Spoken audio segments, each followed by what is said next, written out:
So I think that this war in Iran will be very similar to the war in Ukraine, meaning that this will be drawn out, be a war of attrition. Neither side will concede defeat, even though it is in their best interest to reach a ceasefire.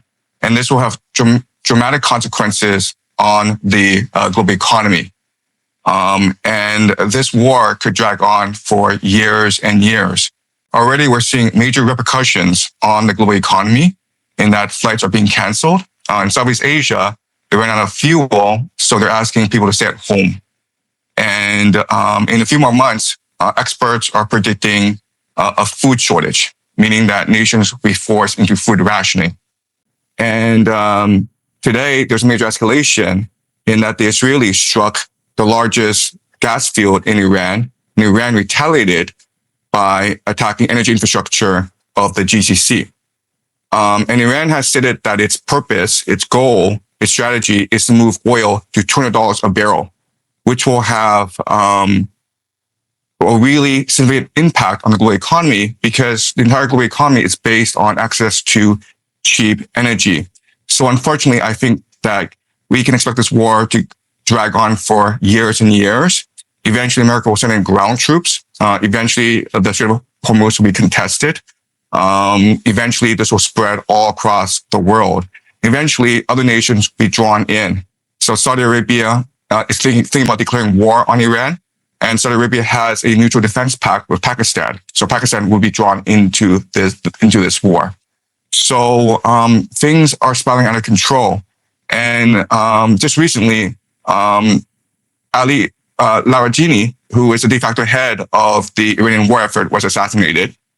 And he was a pragmatic elder statesman in Iran who had the authority to negotiate a ceasefire. Now that he's gone, there really is no more off-ramp. So both sides are committed to a long war of attrition, and the consequences for the entire global economy are quite dire. Once this war starts, it achieves a momentum and a logic of its own.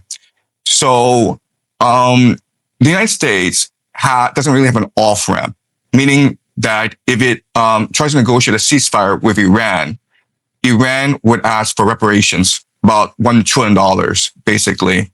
It would ask for the United States to leave the Middle East permanently to ensure its long-term survival.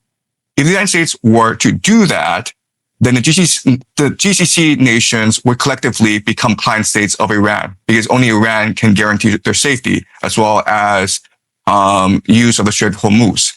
The GCC is the basis of the petrodollar. So what the GCC does is it sells oil in US dollars and then recycles this money back into the American economy. So if the GCC were to abandon the petrodollar, then this would have severe repercussions on the American economy. Also, there'd be a chain reaction in that Japan and South Korea would look at what's happened in the Middle East and decide that the United States can no longer guarantee their safety. So they would have to remilitarize, and they would have to spend all the resources on adapting to the possible China threat.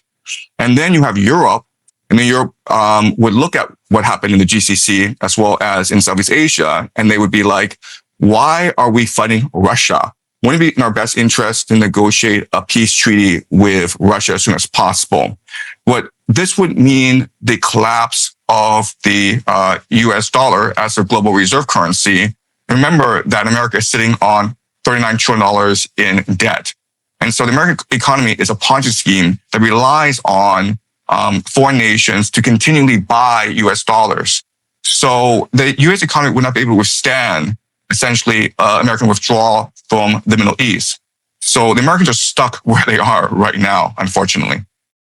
So both the United States and China benefit from the status quo. And China has a vested interest in seeing a very quick solution to this war in the Middle East. China imports about 40% of its energy needs from the GCC. So not just Iranian oil, but also Qatari natural gas.